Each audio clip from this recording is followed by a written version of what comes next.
Good morning, everybody. A very warm welcome to English session. Well, we are going to start the second chapter. The name of the lesson is The Lost Spring. As we all know, spring is the season associated with optimism and hope. It is also works as a metaphor for the childhood stage of our life. Right from the time we are born until late childhood, every child hopes for a new beginning and a bright future. The phase of childhood is all about innocence, energy, and tremendous inclination towards outdoors activities along with fun and play. And playtime does not have any limits. It is the time of getting more skill and knowledge and going to school. Here, we take a look at a particularly impressive rendition. Here is the Lost Spring summary. The Lost Spring Summary, written by Anis Jung, talks about the national shame of children being forced to live a life of poverty and exploitation.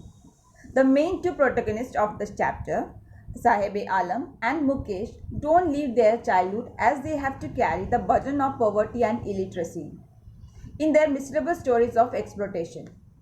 Let's talk about the author. Anis Jung is an Indian female author, journalist, and columnist who writes for major newspapers in India and abroad. She was born in Rourkela and belongs to an aristocratic family in Hyderabad. Jung hit the headlines with the publication of Unveiling India in 1987, which is primarily a travel diary that focuses on interviews with women. She went on to write many subsequent books on the same topic and talked to women about their everyday lives, and wrote books like Night of the New Moon, Encounters with Women in India in 1993 and Seven Sisters in 1994. Her book Breaking the Silence in 1997 includes conversation of women's lives from around the world. Now, introduction to the Lost Spring summary. The story Lost Spring deals with the miserable condition of poor children who get forced to miss the simple joyful moments of childhood because of their socio-economic conditions. These children are not given the opportunity of schooling and are compelled to start working early in life. The author Anis Jung strives hard to eliminate child labor through her book. She propagates the education of children and enforcement of strict laws against child labor by the government. The message is to put an end to child exploitation and let all the children enjoy their days of the spring and joy. There are two characters of the Lost Spring summary. One is Sahib-e-Alam, a rag picker, Mukesh, son of bangle maker. And there are two parts in this story. First part of the story is Sometimes I find a rupee in the garbage, and second part name of the story is I want to drive a car. Now we will see the first part of the story. Sometimes I find a rupee in the garbage. The first part talks about the writer's impression about the life of the unfortunate rag pickers. The rag pickers migrate from Dhaka and find a settlement in Simapuri. They end up there losing fields and homes due to storms. They then come to the big city to find a living, but are poor. The author then watches Sahib, the rag picker, every morning who is always crouching for gold in her neighborhood.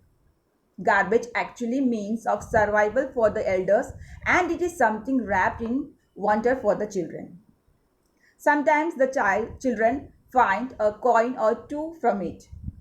Even these kids have desires and ambition, but they have no clue about how to achieve them.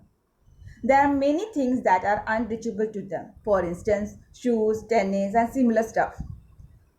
Later on, Sahib starts working at a tea stall where he earns 800 rupees and also gets to eat all the meals. But the job takes away his freedom. Now we will see the second part of the story. That is, the name of the story is I Want to Drive a Car. The second part is all about Mukesh, who comes from the family of bangle makers. Firozabad is quite popular for its glass blowing industry. A staggering 20,000 children are part of this business, and any law that forbids children labor is brutally ignored here. Also, the working environment, the living conditions are pathetic. Children live in dingy cells and work around hot furnaces that make them blind when they enter adulthood. Since they are weighed down by debt, they can't think or find any way to escape this trap. The politicians, policemen, middlemen, and bureaucrats obstruct their way of progress. Most women in such families think that this is their fate and just follow the tradition. But Mukesh is very different from the rest of the folks there. He has dreams of becoming a motor mechanic. The garage is quite far from his house, but he shall walk. Now we will see the gist of the lesson. The first part of the story is sometimes I find a rupee in garbage. The author here is analyzing the poor condition and tradition that push children to live a life of exploitation. They are also denied education and face hardships quite early in their lives. The writer comes across Sahib, a rag picker whose parents have left Dhaka and their life of poverty to earn a living in Delhi. Just like many other families, even his family lives in Simapuri. They don't own any other identification rather than a ration card. These children cannot afford to go to school but get excited when they find a coin and even a 10 rupee note while rummaging in the garbage. This is their only way of earning. The writer feels awful to see Sahib, a ragpicker whose name is also means the ruler of earth. But the poor child has lost his childhood and roams barefooted with his friends. Right from the morning to afternoon, the author come across him in a steel tea stall. Sahib becomes sad as he realizes that he is no longer the master of his own destiny, and the loss of identity weighs heavily on his tender shoulders. Now you see the gist of the second part of the story.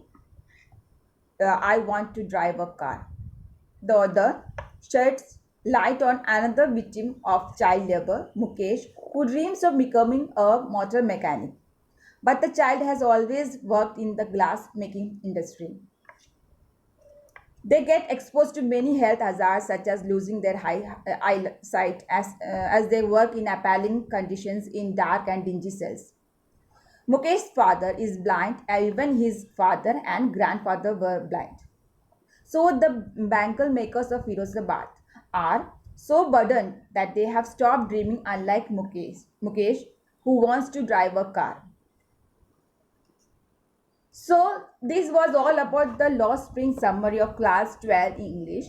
It is extremely crucial to understand the hidden meaning of the writer's story to score well in this topic. So for this is that's all for now. Until next class, keep learning, keep practicing. Bye. Thank you.